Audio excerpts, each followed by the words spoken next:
சில சகோதரர்கள் சொல்வதுண்டு, ஒரு வட்டி வாங்குகிறார், அவ்வளவு நனவாக வாழ்கிறார், என்னுடைய தோழன் என்னுடைய ரூமில் என்னோடு பயணிக்கிறார், அவன் தான் அதிகம் நிம்மதியோடு இருக்கிறார், ஆனால் ஒரு வக்து தொழுகை கூட தொழுவது கிடையாது, பெண்களோடு தவறான முறையில் இருக்கிறார், அவர்தான் நிம்மதியாக வாழ்ந்து கொண்டிருக்கிறார்.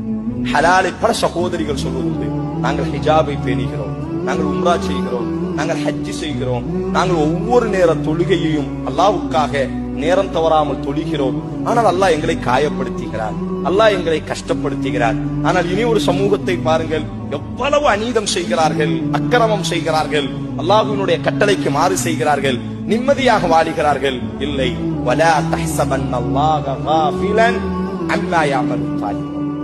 நபியே, அநீதம் செய்பவர்களை, பாவம் செய்பவர்களை அல்லாஹ் காணாமல் இல்லை. இன்னமா யுஅக்கிருஹும், அல்லாஹ் அவர்களுக்கு அவகாசம் கொடுக்கிறார். லியௌமின், ஒரு நாளுக்காக. தஷ்கசு ஃபீஹில் அப்சார், அவர்கள் மீளாவிட்டால் அல்லாஹ் அவர்களை பிடிப்பார். பிடிக்கக்கூடிய அந்த ஒரு நாள், அந்த ஒரு நாளுக்காக அல்லாஹ் அவர்களுக்கு அவகாசம்